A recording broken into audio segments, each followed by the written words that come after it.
नमस्कार, आप देख रहे हैं साठी दिल्ली में। हूं विकास शर्मा। दिल्ली में क्या कुछ हुआ है, हर छोटी बड़ी खबर इस बुलेटिन के दौरान आपको देखने को मिलेगी। शुरुआत करते हैं साठी दिल्ली की।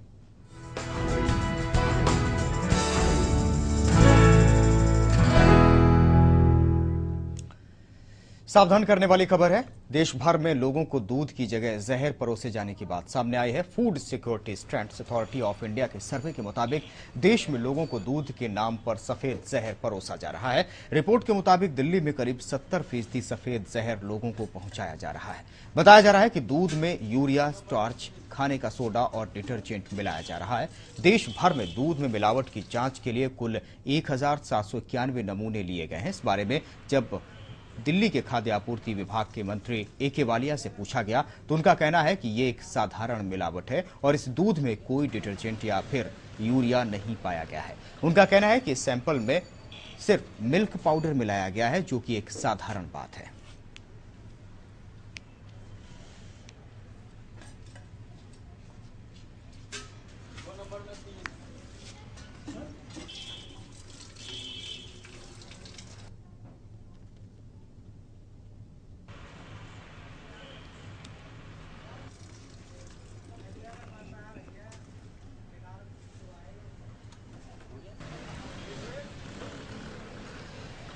तो बेहद खतरनाक बात सामने आई है निकलकर, जिसमें यह कहा गया है कि लोगों के स्वास्थ्य के साथ खिलवाड़ किया जा रहा है।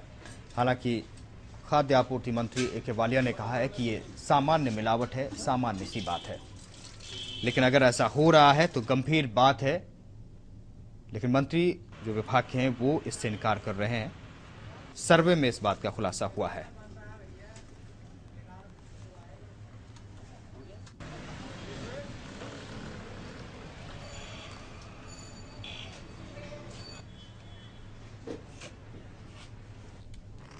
परंतु साथ में उनका ये कहना है कि जी ये लिखा जाना चाहिए, ये बताया जाना चाहिए कि स्किम्ड मिल्क से बताया गया है, इस बात पे इसको फील किया गया है।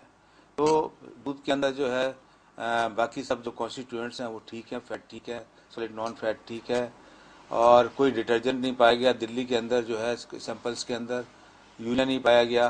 तो दिल्ली के अंदर जो भी दूध है वो ठीक है, कोई ऐसी इसमें परेशानी की बात नहीं है।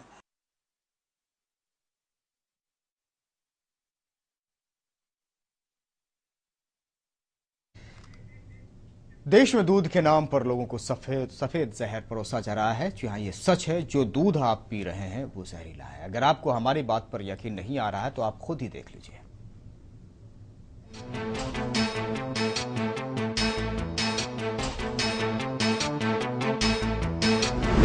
सावधान, अगर आप दूध पीने जा रहे हैं तो रुक जाइए। ये दूध नहीं, सफेद जहर है। ये ले सकता है आपकी जान। दूध के नाम पर लोगों में बांटा जा रहा है सफेद जहर। ये बात सामने आई है food safety standard authority of India के सर्वे में। जी हां, इस सर्वे में गोवा और पुडुचेरी के अलावा राजधानी दिल्ली समेत देश के सभी राज्यों और केंद्र शासित प्रदेशों में दूध के 68% सैंपल्स मिलावटी पाए गए हैं। सर्वे में खुले और पैक दोनों तरह के दूध में मिलावट मिली है। अकेले दिल्ली में अलग अलग जगहों से लिए गए 71 सैंपल्स में से 50 मिलावटी पाए गए। इस दूध में मिला है यूरिया, स्टार्च, खाने का सोडा और कपड़ा धोने का डिटर्जेंट। मिलावटखोर दूध में मिला रहे हैं ग्लूकोज और स्किम मिल्क पाउडर।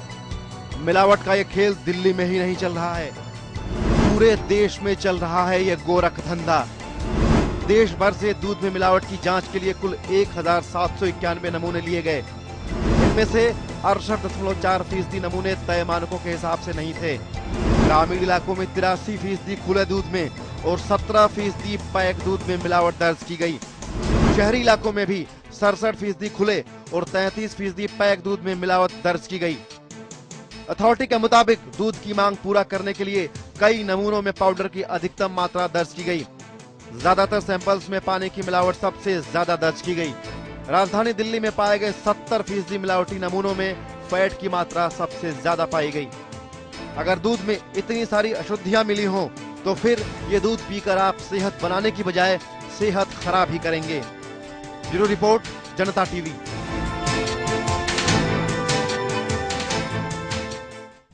स्मारिका खारी हमारी संवाददाता इसी खबर पर जुड़ी हुई है। स्मारिका, अगर स्टार्च मिला है दूध में, डिटर्जेंट मिला है, सोडा मिला है, तो बेहद खतरनाक है। और सर्वे ये बात सामने कह रहा है कि ये सारी चीजें मिलावटी है, लेकिन मंत्री जी कह रहे हैं केवालिया कि ये सामान्य बात है। या तो सर्वे झूठ बोल रहा है या मंत्री जी सामान्य बता रहे हैं। जी आपको बताएं कि सर्वे में जो मंत्री जी का कहना है कि उनमें सिर्फ जो मिल्क पाउडर है वो मिलाया गया है और वो किसी की सेहत के लिए ज्यादा नुकसानदेह नहीं है। उनका कहना है जब दूध कम होने लगता है मार्केट में, तो उस वजह से इस तरह दूध बनाया जाता है, उसमें पाउडर मिला दिया जाता है जिससे दूध की बिक्री जो है उसमें कोई कमी ना आए। लेकिन उनका कहना है कि इस तरह दूध की बिक्री में कमी ना आए, लेकिन लोगों की सेहत के साथ खिलवाड़ होता रहे, इसका मतलब ये। जी उनका साफ कहना है कि दूध में सिर्फ मिल्क पाउडर मिलाया गया है, जो कहीं ना कहीं नुकसानदेह जरूर होता है। लेकिन उनका कहना है कि इतना बड़ा जो डिटर्जेंट और यूरिया मिलने की बात हो रही है वो उसमें नहीं है, तो किसी भी तरह से ये जनता के लिए नुकसानदेह नहीं है। लेकिन सामने जो सर्वे में आया है उनका कहना है कि जितने भी सैंपल मिले हैं 70% में मिलावट पाई गई है तरह तरह की। लेकिन अगर मंत्री जी की बात हमें अगर सुने तो उनका कहना है कि सिर्फ जो मिल्क पाउडर है वो मिलाया गया है, जो किसी भी तरह से नुकसानदेह नहीं है। जी, जानकारों से आपकी बातचीत हुई होगी और जो स्टार्च, डिटर्जेंट, सोडा, यूरिया जितनी भी मात्रा मिला है, जो सर्वे खुलासा कर रहा है, ये कितना खतरनाक है, विशेषज्ञ क्या कहते हैं? जी जो सर्वे मिला है उसमें अभी पूरी तरह खुलकर बात सामने नहीं आई है कि कितनी तादाद से कितनी मात्रा में डिटर्जेंट मिला है या फिर यूरिया मिला है। बेहद खतरनाक है। साफ तौर पर ये चीजें पहले भी सामने आई हैं कि इस तरह की मिलावट अगर दूध में होती है, क्योंकि बच्चे भी दूध पीते हैं, बड़े भी दूध पीते हैं, हर चीज दूध से बनती है, ज्यादातर लोग इस्तेमाल करते हैं घरों में। स्मारिका, सवाल ये है कि ये जानकारों से आपकी बातचीत हुई होगी, वो जो सर्वे हुआ है इसमें जो कुछ आंकड़े दिए गए हैं कि कितना खतरनाक है, जानकार क्या कहते हैं, वाकई में खतरनाक है सेहत के लिए? जी बिल्कुल उनका कहना है कि ये सेहत के लिए खतरनाक है। और दिल्ली में अगर 70% सैंपल में 70 अलग अलग जगहों से उन्होंने ये सैंपल उठाया और अगर इस तरह की मिलावट अगर दूध में है तो ये सभी के लिए बेहद खतरनाक है। जी, तो इस सर्वे को लेकर अब क्या कार्रवाई हो सकती है? हालांकि मंत्री जी सामान्य घटना बता रहे हैं, सामान्य मिलावट। जी अभी इस सर्वे पर और जांच की जा रही है कि कितनी मात्रा में सब चीजें मिलाई गई हैं और जहां जहां से जिन जो दूध जहां से दूध मदर डेयरी हो, जो खास तौर पर दिल्ली में मदर डेयरी या डीएमएस से दूध आता है, वहां देखना होगा कि कितनी मात्रा में परसेंट यूरिया मिलाया गया है। तो पूरी जांच होने के बाद चीजें साफ होंगी। लेकिन मंत्री जी कुछ और ही कहना है तो इस मामले में स्मारिका ये सारी चीजें हो जाती हैं और एक मानक तय किया गया है, क्या निगरानी ठीक से नहीं हो पा रही अगर सर्वे में इस तरह की बात आती है?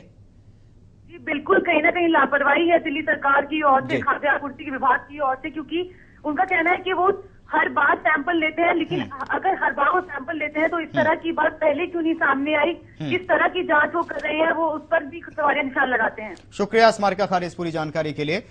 बेहद अहम यह है कि जो सर्वे ने खुलासा किया है ये सच है तो बेहद खतरनाक है, और अगर सरकार के मंत्री कह रहे हैं कि ये सामान्य मिलावट है तो इसकी जांच होनी चाहिए कि अगर बात सामने आई है तो कहीं ना कहीं लोगों की सेहत से जुड़ा हुआ ये पूरा सवाल है और इस पर ध्यान देने की जरूरत है।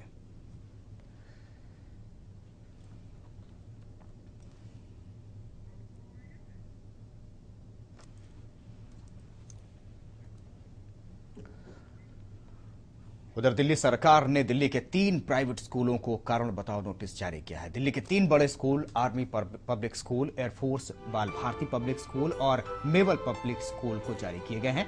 शिक्षा निदेशालय ने ये नोटिस जारी किया है। दरअसल इन स्कूलों ने जहां शिक्षा निदेशालय के बनाए नियमों को ताक पर रखते हुए स्कूलों में दाखिले की सभी जानकारियां शिक्षा निदेशालय से छुपाई, वहीं शिक्षा निदेशालय के ईडब्ल्यूएस को 25% आरक्षण के आदेश की भी पूरी तरह अवहेलना की है। ऐसे में शिक्षा निदेशालय ने इन तीनों स्कूलों को कारण बताओ नोटिस भेजकर 7 दिन में इनसे जवाब मांगा है।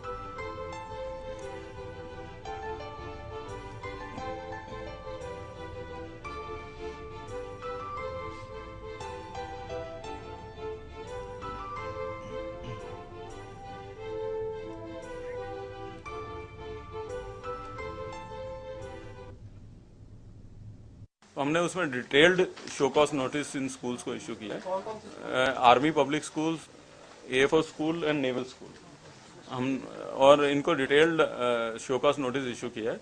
हम इनके रिप्लाई अवेट कर रहे हैं और उसके बाद जो है इनको या तो इनका क्राइटेरिया ऑफ एडमिशन चेंज करने के लिए कहा जाएगा या एक्शन लिया जाएगा इनके खिलाफ। गुड़गांव के बेघर और बेसहारा लोग इस कड़ाके की ठंड में पाइपलाइन पर रहने के लिए मजबूर हैं। इन बेघर लोगों के पास रहने के लिए घर नहीं है। सरकार ने जो नाइट शेल्टर इन लोगों के लिए बनवाए हैं, उनमें रहने से अच्छा ये लोग पाइपों में रहना पसंद करते हैं। आइए जानते हैं कि आखिर क्या ऐसी मजबूरी है और क्या है पूरा मामला।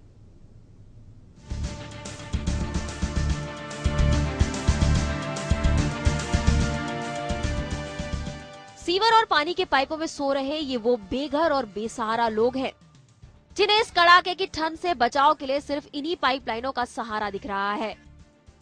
जैसे जैसे सर्दी बढ़ रही है, वैसे वैसे ही बेघर आदमियों का जीना दुश्वार होता जा रहा है।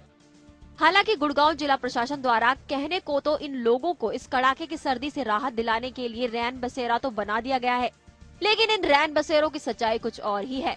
या तो वहाँ पर ताला लगा रहता है, या किसी रात खुल भी गया तो मिलती है पैसा देकर रात गुजारने की जगह।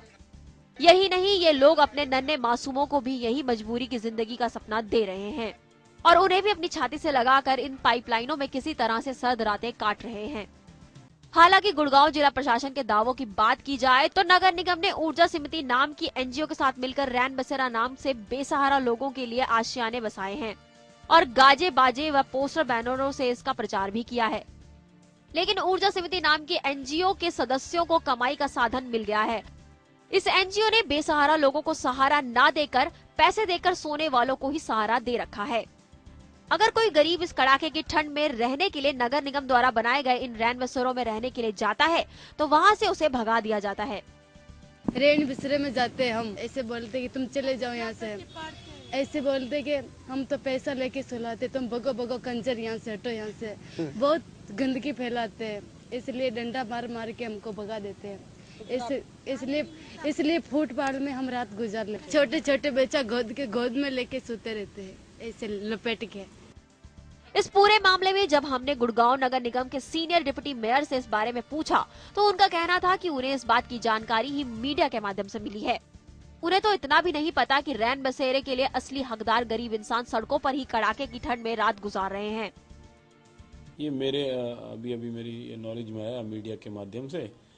हम इस पे अपने स्तर पे जांच कराएंगे। अगर ऐसी कोई कार्रवाई वहाँ पाई गई तो उनके खिलाफ कार्रवाई करी जाएगी।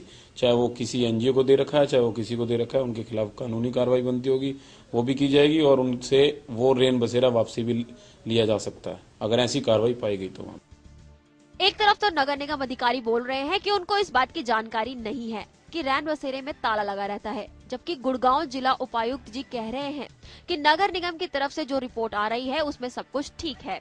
इसका मतलब ये है कि जब नगर निगम अधिकारियों को जमीनी हकीकत के बारे में जानकारी नहीं है तो फिर जिला प्रशासन के पास रैन बसेरों की रिपोर्ट ठीक कैसे जा रही है। देखिए, जो नगर निगम की रिपोर्ट है उस हिसाब से रैन बसेरा सही हालात में है और कोई भी आदमी आकर रह सकता है, लेकिन आप ये बता रहे हैं कि इन पे ताले लगे हुए हैं और ये सही तरीके से संचालित नहीं हो रहे हैं, तो हम इसका एक औचक निरीक्षण रात को करवा लेंगे और जो भी खामियां हैं वो दूर करवा देंगे। सुप्रीम कोर्ट द्वारा दिए गए आदेशों के बाद भी गुड़गांव प्रशासन ने दिखावे मात्र के लिए गरीबों के लिए नाइट शेल्टर तो बना दिए हैं, लेकिन गुड़गांव नगर निगम अपनी चहेती गैर सरकारी संस्थाओं के माध्यम से सिर्फ वसूली ही कर रहा है और पैसे देने वालों को ही रात गुजारने की जगह दे रहा है। ऐसे में अब देखना यह है कि खुले आसमान के नीचे सोने वालों को छत नसीब होती है या सर्द रातों में आग का सहारा लेकर गरीब लोगों को अपना जीवन व्यतीत करना पड़ेगा। ब्यूरो रिपोर्ट, जनता टीवी। राजधानी दिल्ली में आज की सुबह बेहद ठंड रही। न्यूनतम तापमान औसत से 3 डिग्री नीचे लुढ़कने और सर्द हवाएं चलने से सर्दी और बढ़ गई। न्यूनतम तापमान 4.7 डिग्री सेल्सियस दर्ज किया गया। दिन साफ रहने का अनुमान जरूर जताया गया था, हालांकि दिन भी काफी हद तक साफ रहा। वहीं सुबह 8:30 बजे विजिबिलिटी काफी कम थी और ह्यूमिडिटी 94% दर्ज की गई। आईएमडी अधिकारी ने बताया है कि दिन भर आसमान साफ रहने की उम्मीद है और ये बारिश की भी संभावना जो लगातार जताई जा रही थी वो भी नहीं है। अधिकतम तापमान 18 डिग्री सेल्सियस के आसपास रहने का अनुमान है, लेकिन उससे भी काफी कम तापमान रहा और सर्दी बढ़ गई।